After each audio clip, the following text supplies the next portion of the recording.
What is going on, ladies and gentlemen? My name is COD Espresso, and welcome back to another Call of Duty 2015 video here today on my channel. Today, what we're going to be talking about is something, again, as always, at least at this point in time in the year, just theory and speculation, but something that I feel has some grounds to stand on, and that being what the probability is that the next Call of Duty title will be current-gen exclusive. That meaning Xbox One, PlayStation 4, and PC. Right off the bat, I do want to say, if you like this kind of news, information, and speculation on Call of Duty 2015, be sure to subscribe because we got a ton of stuff. We're now entering the Call of Duty 2015 news leaks information period of the year, where everything starts to heat up, the hype train finally gets some going, and it's something that we can all rally behind and have some fun talking about and thinking about what we can see in the next Call of Duty title. Now, obviously, I'm going to be bringing you guys a ton of information regarding this, but back to the topic at hand. Xbox One, PlayStation 4, and PC only. Is it a possibility, and is it something that we can really see happen in the next year? Honestly, this is all just off of basis and thoughts of my own personal opinions and what I can see graphically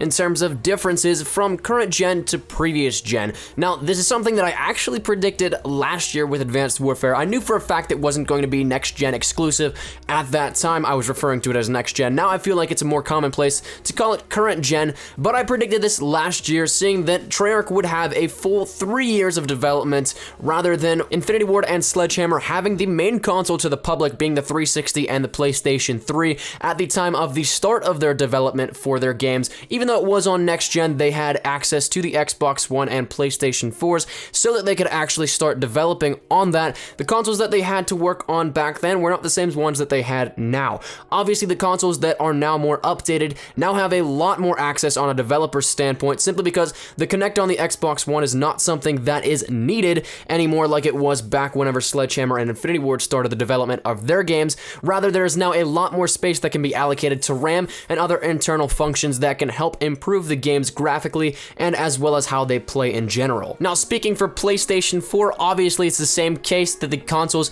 have gotten better since their initial launch. There is a lot more stuff that can be done now as to previously 2 years ago when they launched. So what do all the specifics of these consoles actually have to do with the possibility that the next Call of Duty title could only be current gen exclusive? Well, here's the thing. You want to take a look at how the game plays and how they actually translate over into looking. Advanced Warfare is honestly probably the perfect example of this, simply because if you were to take the next Call of Duty title and try and port it over to 360 and PlayStation 3, assuming the graphics did increase a little bit, which has happened in every single year previously, you're going to see an absolutely disgusting variation in the game from generation to generation, being that the current gen is actually what it's supposed to be, looking very nice, and the previous gen is just going to look extremely disgusting and diluted. Is this some sort of slap in the face to previous gen users, people that don't really want to upgrade or can't upgrade at the moment?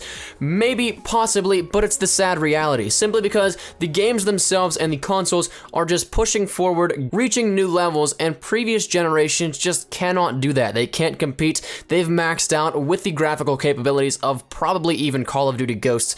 I wouldn't even consider Advanced Warfare something that you want to play on 360 or PlayStation 3, simply because they try and push the graphical limitations way too hard, and it's something that you can definitely see that happening. Again, reiterating, if the consoles and the games continue to push the graphical limitations with each new title, it's only a matter of time until the next Call of Duty title is current gen exclusive. Now, whether or not that's this title or the very next one, it's one of the two. It's bound to happen, and it's something that will happen. It's just a matter of when. So that's where we're going to end it up today, ladies and gentlemen. Let me just think down there in the comments section down below. Do you think Call of Duty 2015 will be the first current gen exclusive for the Call of Duty franchise, not compensating for anything going backwards in development, or porting it over to a 360 or PlayStation 3 version? Love to hear you guys' thoughts down in the comments section down below, but that's all for today. If you did like the video, be sure to leave a like rating down below. Any shares to your Facebook, Twitter, and or MySpace. If you're OG like that, always greatly appreciated. If you're new here, be sure to subscribe for the best of Call of Duty 2015 content. Any new news or information, you guys know exactly where to find it right here on my channel. Again, it's getting right into that time of year where this is going to be the most fun time and the most informative time regarding Call of Duty, so be sure to stick around and subscribe if you are new here. Thank you guys once again so much for watching. My name's been COD Espresso. As always, hope you guys are having a great day. I shall see you guys tomorrow. Take care and peace. Surprise, motherfucker.